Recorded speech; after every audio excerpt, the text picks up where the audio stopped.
Welcome back to my YouTube channel. જય શ્રી રામ, જય Dwarkadhish. I hope કે તમે બધા મજામાં જ હશો. તો મને શ્રુતિ થઈ ગયા છે આજે ભેગા. એ કરે છે એનો વ્લોગ ચાલુ, મારા ફોનમાં છે મારો વ્લોગ ચાલુ, અને આ લોકો અમને એટલા ડિસ્ટર્બ કરે છે કે હજી હું વ્લોગનો કેમેરાનો આમ ટચ કરું ને ત્યાં એનો અવાજ આવી જાય છે. એટલે શું કરવું? તો ભાઈ તમે કોંગ્રેચ્યુલેશન્સ કલેજા 17 માટે. અમારા કલેજાને 17 પ્રો મેક્સ આવી ગયો છે. તો હવે અમે લોકો ભેગા થયા છીએ કંઈક નવા જૂની કરશું. અમારું હૈયારું જ છે બધું એટલે વાંધો ન આવે. ફોટા હમણાં એના જ ફોનમાં પાડશે. તો આ લોકો અમને થોડા ઘણા ડિસ્ટર્બ કરી નાખે આવું એનું ડ્રીલ ચલાવીને. તો અમે અત્યારે થોડા ઘણા રેડી થાય છીએ, અને રેડી થઈને પછી અમે લોકો ફોટોશૂટ કરશું થોડું ઘણું, અને ફોટોશૂટ કરીને અમે લોકો ખાના પીના ખાएंगे. બીજું કંઈ કામ ધંધો અમારે છે નહીં, એટલે આવું હૈલા રાખશે. કેફે બેફેમાં જાસી તો કાંઈ વાંધો નહીં ગાઈસ. તમે લોકો બ્લોગમાં બી કન્ટિન્યુ જોડાયેલા રહેજો. શું થાય છે બતાવી તમને બધું. કેમ આવું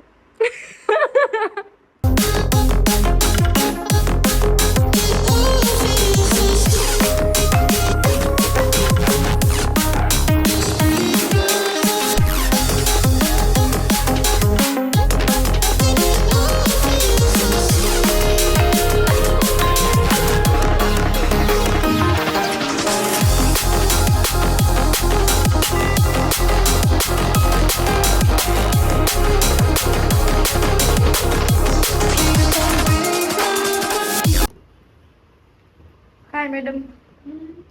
હેલો ગાઈસ, તો આપણે અત્યારે નેલ્સના ક્લાસીસ ચાલુ થઈ ગયા છે. અત્યારે લોકોને જોઈન કરવા હોય તો કહેજો. હા, તમારે લોકોને જોઈન કરવા હોય તો કહેજો. તો અત્યારે આપણે થોડી ઘણી પ્રેક્ટિસ ચાલે છે સ્ટુડન્ટ્સની. અડધા હતા પણ એ વયા ગયા છે. તે લીધો બ્લોગ એનો? કાંઈ લીધું નથી. અમે બ્લોગ લેતા નથી. આમાં તો નવરા થાય તો બ્લોગ લઈને પ્લાન નથી, એટલે અત્યારે આવી રીતના ચાલે છે. જો તમારે કોઈને શીખવા હોય તો તમે અમને ડીએમ કરજો. ઓનલાઈન અને ઓફલાઈન બંને અવેલેબલ છે ગાઈસ. જે તમને મજા પડી અને વસ્તુ બધી અમે પ્રોવાઈડ કરી છે તમને લોકોને. તમારે ખાલી આવવાનું જ છે. તૈયાર ઉપર બધી કામ તૈયાર ઉપર આવવાનું જ છે, ખાલી એવું નથી બતાવું. ગાઈસ શ્રુતિ પ્રેક્ટિસ કરે છે. આજે જોઈએ આપણે કે આ બનાવે છે હું. એને નેલ શીખવાનો શોખ છે બહુ. બેન બતાવજો જરીક તમે શું બનાવો છો. એ મહેનત થી ડ્રોઈંગ કરે છે ને. લૂછી નાખ્યું.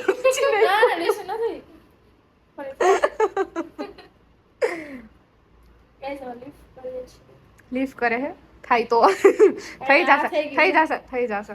જો હા, વેલ ડન બતાવી દીધું. તૈયાર માલે. કર તારું કર અલગથી ને.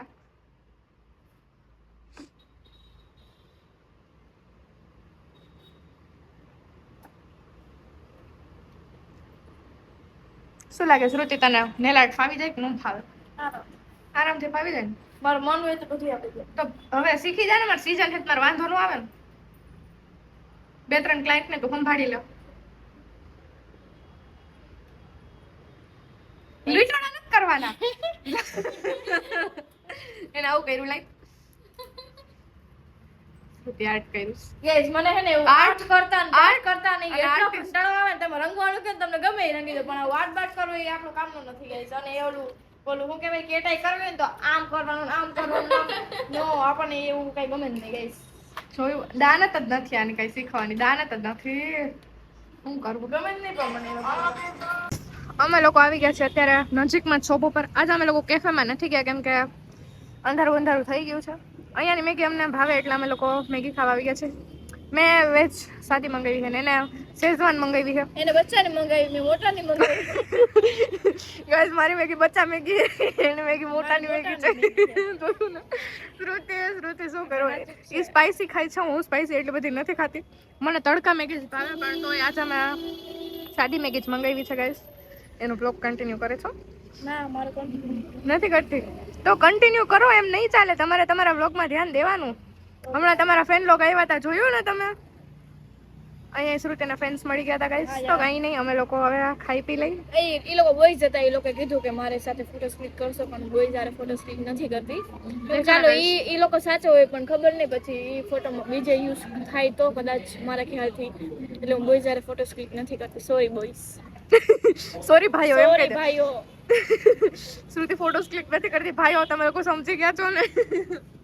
એક સિવાય બધાય ભાઈ અમારા. દીપ સિવાય બધા એના ભાઈ છે.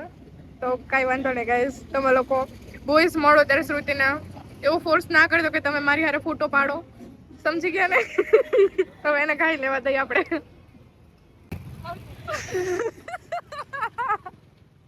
હેલો એવરીવન, તો શ્રુતિને મૂકીને હું આવી ગઈ હતી ઘરે. ઘરે આવીને મેં રસોઈ કરી, બધાય જમ્યા અને અત્યારે હવે હું ફ્રી થઈને મારા રૂમમાં આવી ગઈ છું. એટલે મને થયું કે પહેલાં હું બ્લોગનો એન્ડિંગ કરી નાખું, એટલે કાલે બ્લોગ પોસ્ટ થઈ જાય તમે બધા મારા બ્લોગની રાહ જોઈને બેઠા હોય, એટલે મારે હવે રેગ્યુલર થવું પડે ને. તો કાંઈ વાંધો નહીં, આપણે ધીમે ધીમે રેગ્યુલર થઈ જશે. હમણાંથી તો હું બ્લોગમાં ધ્યાન દઉં છું, શૂટ કરું છું, એડિટ કરું છું, બધું કરી નાખું છું. તો થોડાક દિવસમાં રેગ્યુલર થઈ જશે. તો અત્યારે હું ખાતી હતી ડ્રાય ફ્રૂટ્સ, જેની સાથે પમ્પકિન સીડ્સ છે, સનફ્લાવર સીડ્સ છે, બ્લુબેરીઝ છે, ડ્રાય ફ્રૂટ્સ છે અને ઘણું બધું મિક્સ છે. અને સાથે થોડીક ચોકલેટ આમાં નથી, એ મારા ફ્રિજમાં પડી છે. તો આવું બધું રાતે કટક બટક હાલતું હોય, કેમ કે લેટ સુધી જાગતા હોય. અને સવારનું રૂટીન તો જોવા માટે તમારે મારા કાલનો આખો વ્લોગ જોવો પડશે, જે હું કાલે શૂટ કરીશ, કે મારો ડેઈલીનો દિવસ કેવી રીતના હોય છે, સ્ટાર્ટિંગ કેવી રીતના હું કરું છું, અને આખો દિવસમાં ડેઈલી રૂટીન શું હોય છે. તો તમે લોકો ફટાફટથી અમારી ચેનલને નવા હોય તો સબસ્ક્રાઈબ કરી નાખજો, અને કોમેન્ટમાં કહેવાનું ભૂલતા નહીં કે મારા બ્લોગ્સ તમને લોકોને કેવા લાગે છે. તો મળીએ એક નવા બ્લોગ સાથે, ત્યાં સુધી જય શ્રી રામ, જય દ્વારકાધીશ.